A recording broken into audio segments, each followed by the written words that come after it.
अभी हम स्पष्ट रूप से कुछ नहीं कह पाएंगे कि शराब कंजम्पशन की वजह से मौत हुई है कि नहीं हुई है, लेकिन उस इलाके में शराब के बिकने की सूचना जरूर प्राप्त हुई है और हमने भी उस क्षेत्र का भ्रमण किया है।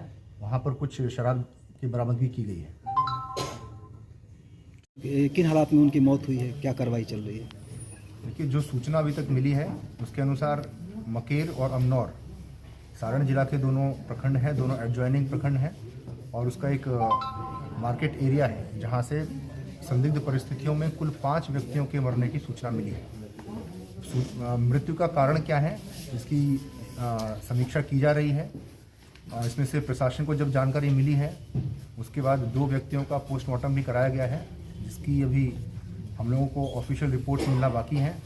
तो रिपोर्ट्स आएगा उसके बाद ही हम लोग इसमें स्पष्ट रूप से कुछ कह सकने की स्थिति में रहेंगे कि मौत का कारण क्या है।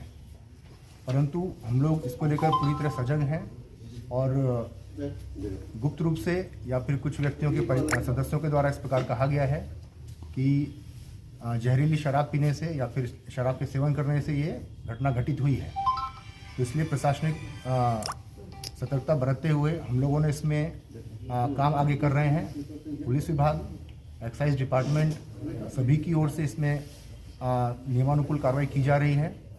जो पूरा क्षेत्र है उसमें सघन छापेमारी की जा रही है और इसमें जो भी बैकवर्ड लिंकेजेस के माध्यम से सूचना प्राप्त हो रही है उसके अनुसार कार्रवाई की जा रही है, ताकि जो भी इसमें यदि कोई व्यक्ति शामिल है तो उसको पकड़ा जा सके और उसके ऊपर कार्रवाई की जा सके।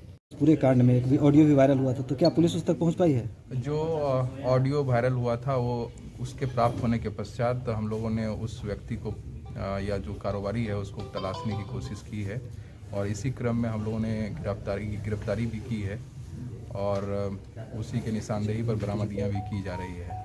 इस क्रम में गिरफ्तारी की संख्या और आगे जो भी कार्रवाई होगी और जो भी बरामदगी होगी इसका डिटेल्स हम लोग आपको बाद में देंगे, लेकिन हम लोग इसमें काफ़ी आगे प्रगति भी कर रहे हैं और जो लोग इसमें शामिल है उसके बारे में भी जानकारी इकट्ठा कर रहे हैं। जो फैक्ट्री शराब के द्वारा उद्भेदित की गई है उसमें किस तरह से शराब बनाई जा रही थी? बताया जा रहा है कफ सिरप में स्पिरिट मिला करके शराब बनाई जा रही थी, इसकी कुछ बातें सामने आई? फैक्ट्री नहीं, एक 2 रूम का एक कमरा था जहाँ पर कि उससे शराब बरामद भी हुआ है और वहाँ पर कुछ उसके गैलन वगैरह भी जो उसके रखने का जगह है वो स्टोरेज यूनिट्स वगैरह स्टोरेज करने का भी चीज़ था। तो वहाँ पर अभी उसमें कौन कौन से चीज़ का प्रयोग किया जाता था उसको भी हम लोग जांच करने के लिए विशेषज्ञ को बुला रहे हैं और देखने से जो है कई चीज़ें वहाँ पर दिखी हैं, जिसमें स्पिरिट भी दिख रहा था, पॉलीथीन में भी रखा हुआ था और कुछ जो है विदेशी शराब की बोतलें भी दिख रही थी, लेकिन उसके अंदर का क्या कंटेंट है नहीं है ये सब भी जांच के लिए हम लोग विशेषज्ञ की टीम बुला रहे हैं।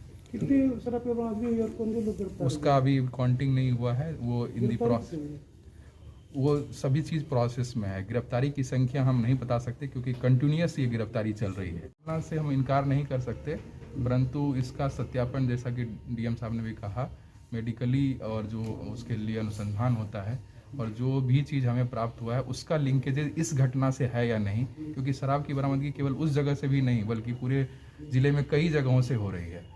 तो इसका लिंकेजेस हमको एस्टेब्लिश करना है, उसी अनुसंधान में हम लोग लगे। ठीक है, इतना बड़ा सर वहाँ पे काम चल रहा था शराब बनाने का, पुलिस को सूचना नहीं मिली, तो क्या कार्रवाई भी होगी कुछ इस मामले में? नहीं, जैसे आपने बताया जिस एक मुन्ना महतो, मैं नाम नहीं अभी किसी अभियुक्त का बताऊंगा, परंतु जिस कुछ अभियुक्त का नाम सामने आ रहा है उस पर पूर्व से 4 कांड दर्ज हैं और 4 बार वो जेल जा चुका है।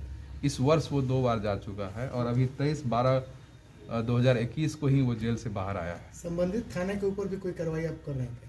बिल्कुल, अभी हम लोग उसमें जो हमारा प्राइमरी वहाँ से रिपोर्ट है वो भी प्राप्त कर रहे हैं और अगर किसी की भी लापरवाही इसमें प्राप्त होती है तो निश्चित तौर पर उस पर कार्रवाई होगी और सख्त कार्रवाई होगी। अगर किसी भी पुलिस विभाग या किसी भी कर्मी की, पदाधिकारी या किसी कर्मी की लापरवाही या किसी तरह की संदिग्ध गतिविधि की पता